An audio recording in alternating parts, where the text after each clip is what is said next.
ಒಂದಾದ ದಿವಸ ಆ ಶಾರದಾ ಮಾತೆ ಹೋಯ್ತಾ ಇರುತ್ತೆ.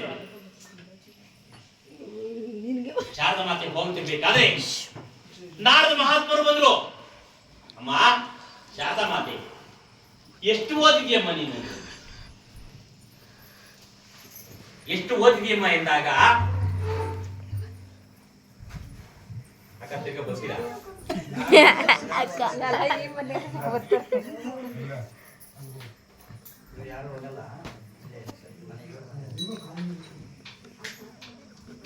ಆ ನಾರದ ಮಹಾತ್ಮರು ಶಾರದಾ ಮಾತೆಯನ್ನಮ್ಮ ಎಷ್ಟು ಓದಿದೆಯಮ್ಮ ಎಂದಾಗ ಆ ಶಾರದಾ ಮಾತೆ ಏನ್ ಮಾಡಿದ್ರೆ ನಾರದ ಮಹಾತ್ಮರನ್ನ ಒಂದು ಸಮುದ್ರ ತೀರಕ್ಕೆ ಕರ್ಕೊಂಡು ಹೋದ್ರು.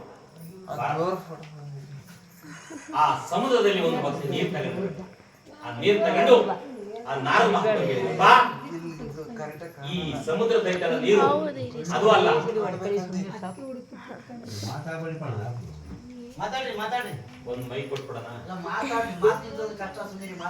ಬೆಳಿಗ್ಗೆ 10 ಗಂಟೆಗಿಂತ ಫೋನ್ ಮಾಡ್ಬಿಡ್ತಾರೆ.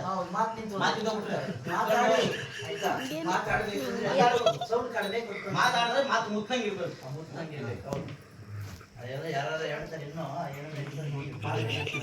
ಆ ಕೈಯಲ್ಲಿ ಒಂದು ಬೊಕ್ಸೆ ನೀರು ತಗೊಂಡು ನಾರದ ಮಹಾತ್ಮರಿಗೆ ಹೇಳಿದಂತೆ, ಅಪ್ಪ ಈ ಸಮುದ್ರದ ಐತಲ್ಲ ನೀರು ಅದು ಅಲ್ಲ, ಈ ನನ್ನ ಬೊಗಸೆಯಿಂದ ಕೆಳಕ್ಕೆ ಸೋರೋಗದಲ್ಲ ನೀರು ಅದು ಅಲ್ಲ ಕಣ. ಈ ನನ್ನ ಬೊಗಸೆಯಲ್ಲಿ ಎಷ್ಟೈತ ನೀರು ಅಷ್ಟೇ ನಾನು ಓದಿರೋದು, ಇನ್ನೂ ಇಷ್ಟೊಂಥರ ಐತೆ ಓದೋದು ಒಂದಂತೆ. ನೋಡಿ ಆ ಶಾರದಾ ಮಾತೆನೇ ಅಷ್ಟು ಓದಿರ್ಬೇಕಾದ್ರೆ ನಾವಿನ್ನ ಎಷ್ಟು ಓದಿದೀವಿ ಅನ್ಬೋದು, ಒಂದು ಕಾಲ್ ಭಾಗನೂ ಓದಿಲ್ಲ. ಇಲ್ಲಿ ಆ ಚಿನ್ಮಯ ದಾಸರು, ಅಮ್ಮ ಶಾರದಾ ಮಾತೆ, ನಾನಾದರೂ ರಾಜವಿಕ್ರಮನ ಕಥೆಯನ್ನು ಕನ್ನಡಕ್ಕೆ ಅನುವಾದ ಮಾಡಿ ಬರೆಯುತ್ತಿದ್ದೇನೆ.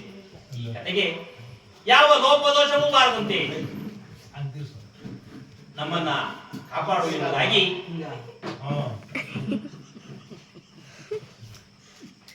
ಎಂಬುದಾಗಿ ಹೇಳಿ ಮುಂದೆ ಕಲಿಯುಗಕ್ಕೆ ವೈಕುಂಠ ತಿರುಪತಿ ಆಗತಕ್ಕಂಥ ಆ ವೆಂಕಟೇಶ್ವರನ ಸ್ತೋತ್ರವನ್ನು ಮಾಡ್ತಾರೆ.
ಭಾವನಗರ ಎಂಬ ಒಂದು ಪಟ್ಟಣ.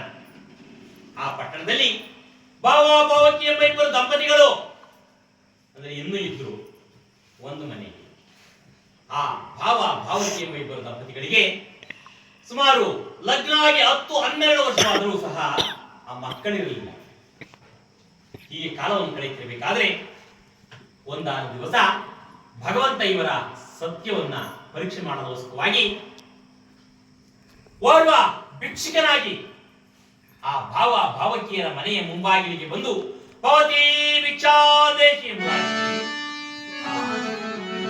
ಭಾವಕಿಯರ ಮನೆಯ ಮುಂಬಾಗಿಲಿಗೆ ನಿಂತಿರಬೇಕಾದ್ರೆ ಆ ಭಾವಕಿಯಾದರೂ ಒಳಗೆಯಿಂದ ಭಿಕ್ಷೆಯನ್ನು ತೆಗೆದುಕೊಂಡು ಬಂದು ಆ ಭಿಕ್ಷುಕನಿಗೆ ವೇಷಧಾರಿದೆ ಪರಮಾತ್ಮನಿಗೆ ಕೊಡಲು ಹೋಗಿದ್ದಾಳೆ. ಆ ಪರಮಾತ್ಮ ಕೇಳಿದಂತಮ್ಮ, ಅಮ್ಮ ನಿನಗೆ ಮಕ್ಕಳೆಷ್ಟು ಎಂಬುದಾಗಿ ಕೇಳಿರಬೇಕಾದ್ರೆ ಆ ಭಾವಕ್ಕೆ ಕಣ್ಣಿನಲ್ಲಿ ನೀರು ಬರ್ತದೆ. ಅಮ್ಮ ಏಕಮ್ಮ ನಿನ್ನ ಕಣ್ಣಿನಲ್ಲಿ ನೀರು ಎಂದಾಗ, ಅಪ್ಪ ನಮಗಾದರೂ ಸುಮಾರು 10-12 ವರ್ಷವಾಯಿತು ಲಗ್ನವಾಗಿ, ಆದರೂ ಸಹ ಪುತ್ರ ಸಂತಾನವಿಲ್ಲ. ಹಾಗಾದರೆ ಪುತ್ರ ಸಂತಾನವಿಲ್ಲದ ಆ ಬಂಜೆ ಕೈಯಿಂದ ನಾನು ಭಿಕ್ಷವನ್ನ ತೆಗೆದುಕೊಳ್ಳಲಾರೆ ಎಂಬುದಾಗಿ ಆ ಪರಮಾತ್ಮ ಹೊರಟು ಹೋಗಿದ್ದಾರೆ. ಇತ್ತ ಭಾವಕ್ಕೆ ಮನಸ್ಸಿನಲ್ಲಿ ಒಂದು ತರಹ ವೇದನೆ ಉಂಟಾಗಿದೆ. ಅಂದಾಗ ಒಂದು ದಿವಸ ಆ ಭಾವಕಿ ಎಂಬ ಇಬ್ಬರು ದಂಪತಿಗಳು ಸಹ ನಾವು ಈ ದಿವಸ ಬೆಳಗಿನಿಂದ ಸ್ನಾನವನ್ನು ಮಾಡಿ ಊಟವನ್ನು ಮಾಡಿ ಪರಮಾತ್ಮನ ಫೋಟೋವನ್ನು ಯಾವ ರೀತಿ ನಡುಮನೆಯಲ್ಲಿ ಪೂಜೆಯನ್ನು ಮಾಡ್ತಾ ಇದೀವೋ ತದೋ ರೀತಿಯಲ್ಲಿ ಆ ಭಾವಕಿ ಎಂಬ ಇಬ್ಬರು ದಂಪತಿಗಳು ಸಹ ಅವರ ಮಣಿದೇವರಾಗಿದ್ದ ವೆಂಕಟೇಶ್ವರನ ಫೋಟೋವನ್ನ ಆ ನಡುಮನೆಯಲ್ಲಿ ಪೂಜಿ ಇಬ್ಬರೂ ಸಹ ಗಂಡ ಹೆಂಡತಿ ಇಬ್ಬರೂ ಸಹ ಫೋಟೋದ ಇದರಲ್ಲಿ ಪೂಜೆಗೆ ಕುಳಿತಿದ್ದಾರೆ. ಬಾ ವೆಂಕಟೇಶ್ವರ, ಈ ದಿವಸ ನಿನ್ನಿಂದ ನಮಗೊಂದು ಪ್ರಶ್ನೆ ಬೇಕು. ಅಂದ್ರೆ ನೀನು ಒಂದು ಗಂಡು ಮಗುವಾಗಲಿ ಅಥವಾ ಹೆಣ್ಣು ಮಗುವಾಗಲಿ ಒಂದು ಪುತ್ರ ಸಂತಾನವನ್ನು ನಮಗೆ ಕೊಟ್ಟಿದ್ದೆ, ಆದರೆ ನಾನು ನಿನಗೆ ಒಂದು ಬಂಗಾರದ ತೊಟ್ಟಿಲನ್ನು ಮಾಡಿಸಿ ನಿನಗೆ ಕೊಡ್ತೀನಪ್ಪ ಅಂತ ಹೇಳಿ ಆ ಭಾವಕ ಅರ್ಕೆ ಮಾಡ್ಕೊಂಡಂತೆ. ತನ್ನ ಹೆಂಡತಿಗೆ ಗೊತ್ತಿಲ್ಲದೆ ತನ್ನ ಮನಸ್ಸಿನಲ್ಲಿ ಅರ್ಕೆ ಮಾಡ್ಕೊಂಡ. ಆ ಗಂಡನಿಗೆ ಗೊತ್ತಿಲ್ಲದ ರೀತಿಯಲ್ಲಿ ಹೆಂಡತಿ ಅರ್ಕೆ ಮಾಡ್ಕೊಂಡಂತೆ. ಅಪ್ಪ ವೆಂಕಟೇಶ್ವರ, ಈ ನನ್ನ ಬಂಜೆತನವನ್ನ ಅಂದ್ರೆ ಒಂದು ಗಂಡಾಗಲಿ ಹೆಣ್ಣಾಗಲಿ ನಮಗೆ ಪುತ್ರ ಸಂತಾನವನ್ನು ಕೊಟ್ಟಿದ್ದೆ, ಆದ್ರೆ ಹುಟ್ಟಿದ ಮಗುವನ್ನು ನಿನ್ನ ರಥದ ಗಾಲಿಗೆ ಅಡ್ಡಲಾಗಿ ಕೊಡ್ತೀರಪ್ಪ. ನೀವು ಅರ್ಕೆ ಮಾಡ್ಕೊತೀರ ಹಂಗೆ? ಅವ್ರ ಮಂದಿಯವ್ರಿಗೆ ಏನಾದ್ರು ಅರ್ಕೆ ಮಾಡ್ಕೋಬೇಕು ಅಂತ ಮಾಡ್ಕೊತಾರೆ. ಆಯ್ತಾ? ಅಲ್ಲ, ಮಕ್ಕಳಿಲ್ಲ ಅಂತಾನೆ ಅರ್ಕೆ ಮಾಡ್ಕೊತಾರ. ಈಗ ಮಾಡ್ಕೊಳ್ಳಲ್ಲ, ಹಿಂದೆ ಮಾಡಿದ್ದಾರೆ. ಅಪ್ಪ, ಈ ನನ್ನ ಹೊಟ್ಟೆಯಲ್ಲಿ ಹುಟ್ಟಿದ ಮಗುವನ್ನ ನಿನ್ನ ರಥದ ಗಾಲಿಗೆ ಅಡ್ಡಲಾಗಿ ಕೊಡ್ತೇನೆ ಎಂಬುದಾಗಿ ಹರಕೆಯನ್ನು ಹೊತ್ತಿದ್ದಾಳೆ. ಬಲಭಾಗದಲ್ಲಿ ಪ್ರಸಾದವಾಯಿತು. ಈಗಲೂ ನಾವು ಕತೆ ಸ್ಟಾರ್ಟ್ ಮಾಡೋದು ಟೈಮಲ್ಲಿ ಬಲಗಡೆ ಪ್ರಸಾದ ಆಯ್ತು. ನೋಡಿದ್ರೆ ಇಲ್ಲ ಆಯ್ತು. ಬೆಳಿಗ್ಗೆ ಅದೇ ತರ ಆಗುತ್ತೆ. ಅವಳಿಗೆ ನಿಜವಾಗಿ ನೋಡ್ಕೊಂಡಿದ್ರೆ ಕಷ್ಟ ಆಯ್ತು. ಎಲ್ಲಾಗಿರ್ತದೆ ಅಲ್ಲೇ ಎಣ್ಣೆ ಬಂದ ಕಣ್ಣು ಮುಚ್ಕೊಂಡಾಗ ಅಂದ್ರೆ ಏನಾಗ್ತದೆ? ಹಂಗಾದ್ರೆ ಆಗಲ್ಲ. ಎಣ್ಣೆ ಬಂದ ಕಣ್ಣು ಮುಚ್ಕೊಂಡ್ರೆ ಎಣ್ಣೆ ಕಣ್ಣು ಬಿದ್ದು ಅದು ಹೋಯ್ತದೆ, ನಂಟಿಲ್ಲ ಹೊಟ್ಟು ಹೋಗ್ತದೆ. ಇಲ್ಲಿ ಬಲಭಾಗದಲ್ಲಿ ಪ್ರಸಾದವಾಯಿತು. ಆ ಮನೆದೇವರ ಫೋಟೋವನ್ನು ಮೇಲಕ್ಕೆ ಕಟ್ಟಿ ಹೀಗೆ ಕಾಲವನ್ನು ಕಳೆದಿದ್ದಾರೆ. ಸುಮಾರು 1, 2, 3, 4, 5, 6, 7, 8, 9 ನವಮಾಸಗಳು ಪೂರ್ತಿಯಾಗಿವೆ. ಆ ಭಾವಕಿ ಒಂದು ಗಂಡು ಮಗು ಜನನವಾಗಿದೆ.